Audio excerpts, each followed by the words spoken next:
As we begin reading the Chumash, we come across the first pasuk in the Torah, and of course a very well-known Rashi, which seems to be so pertinent and so connected to what the Jewish people are going through right now, maybe now more than ever.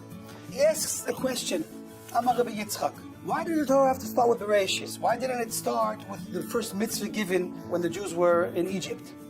And he answers because God wanted the entire world to know that He created the world and that the world belongs to Him.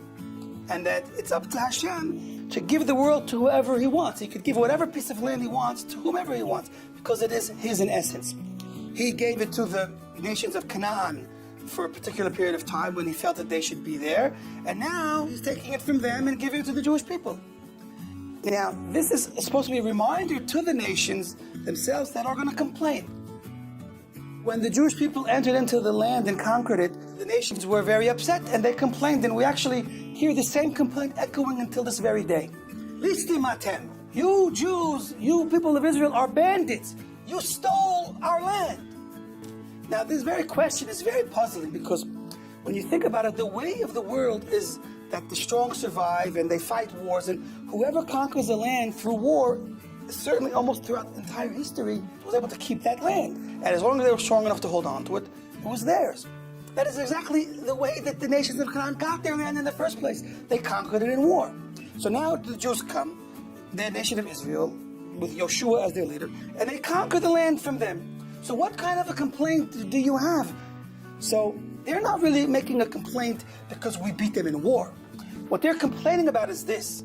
Really, ultimately, since the land does belong to God, and God apportioned the land of Israel to the Jewish people because we are supposed to be a holy people, and Israel is a holy land, that means once we came in as the nation of Israel and took over the land, it became ours forever. It didn't just become ours because we overpowered them in war, but because the land itself was fit spiritually for us. And when we possessed the land, we elevated the land from being mundane to being holy in essence, just like we have a holy neshama inside. So the land also became holy, and together the holiness of the Jewish people and the holiness of the land are one exact fit. What this essentially means is that once we took over the land, it was unconquerable after that.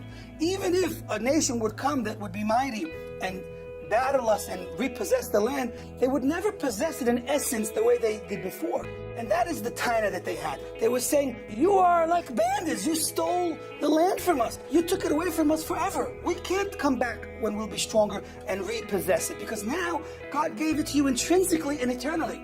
And since they understand that, so that's what really makes them so upset. And that's what really makes them come and complain about it to us.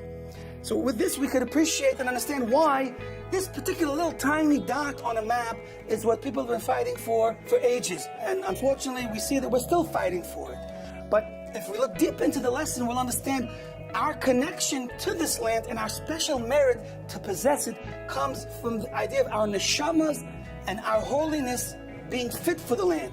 So the best defense that we can have, or even the best offense that we can have to possess and control our land, the land of our ancestors, is to connect with Hashem and to connect with our neshama and to live the way that Hashem says to in the Torah. Then the land is fitting for us, and then we will certainly deserve it, maybe merit to see speedily in our days Hashem's mercy, where He will decide to give us the land back and rebuild our Beit HaMikdash that we've been waiting for so long.